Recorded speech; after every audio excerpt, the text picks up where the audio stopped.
Hello, I'm back for another review, and guess what? This time it's on Digimon Cross Wars Ballistamon. And of course, I got the full version figure, not that little foam one that doesn't do anything. Well, at any rate, this is the box. It has a decent sized front.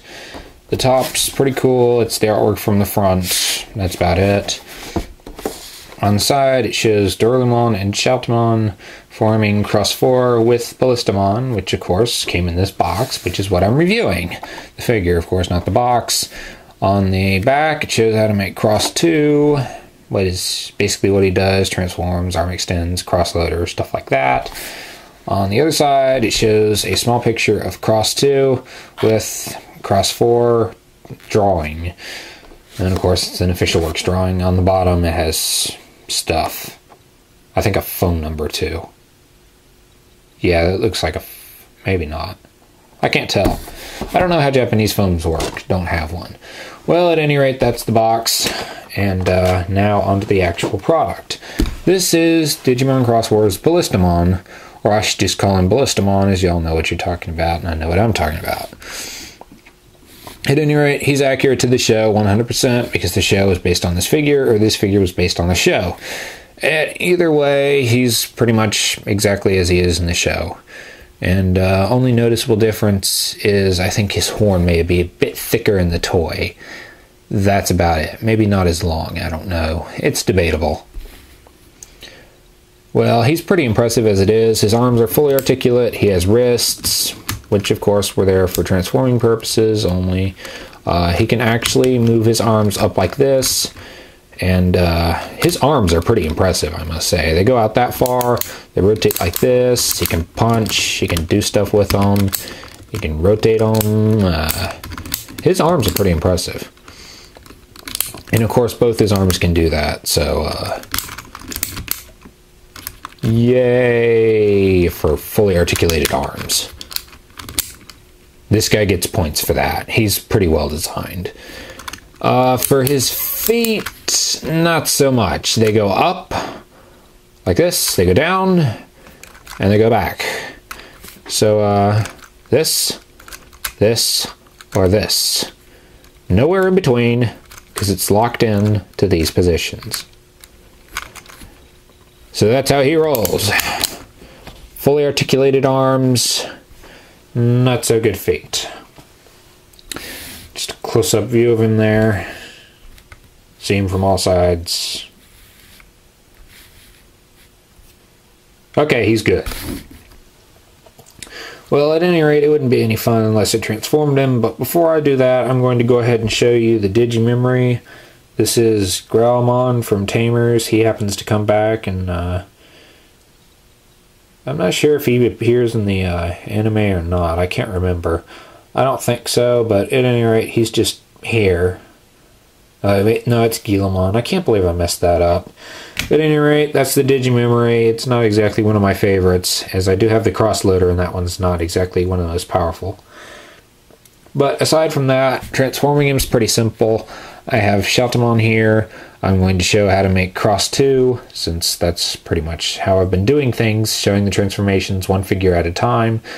If you want to see the full transformation into Cross 4, Cross 5, etc., check out some of my other videos. I'll upload them shortly. At any rate, transformation's pretty interesting and unique in the fact you actually take him apart and basically take him apart. The head comes off. It was just held on pretty loosely. It just slides on. It doesn't really attach in any way, shape, or form. It's just there, held on by gravity and a little friction. Hardly any friction at all. And then you open his body apart. It's held together by these little joint things. I'm not sure how to describe it. It's like ball and socket, only you're shoving it into the socket. And you get to see his innards. And then this thing, you just push it down. And that's pretty much the bulk of the transformation right there. Take your Shoutmon figure, put him right here, do absolutely nothing else with him as he's already transformed. Put this back in, basically encasing him inside Ballistamon. Attach this right here by friction, just clamps on. held on by gravity and friction right there, and that's cross 2. Don't have to do anything else, and there's space right there too. It's just there.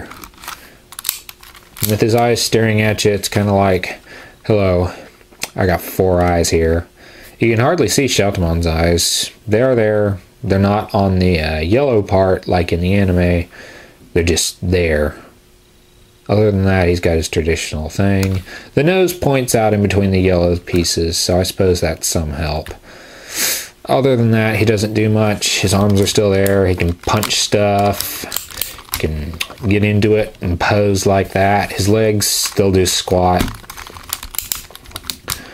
But other than that, there's not much to him. Yeah, his transformation's really not that good. On the back here, it's got room for Shoutumon's head to come out and do cross 4, 5B, 4B, etc. Underneath it has a spot for Sparamon to attach for cross 5. That's the only spot that's used for. Of course, if they come out with cross 7, then that would work too. His hands have small holes, and those are for grasping the Star Sword and holding on to Sparamon once he's attached for cross 5. And that's about it. This is a pretty... It's a fun, simple figure. Fun but simple, and simple but fun. I like it. I rate it 5 out of 5 stars. 10 out of 10, simply because it accomplishes its purpose well. The arms are good, articulation, and the legs really aren't useful for anything anyway, since they're short and stubby. So this is Ultimate Xros. Subscribe, comment, do whatever you want. Check out my other videos. See you later.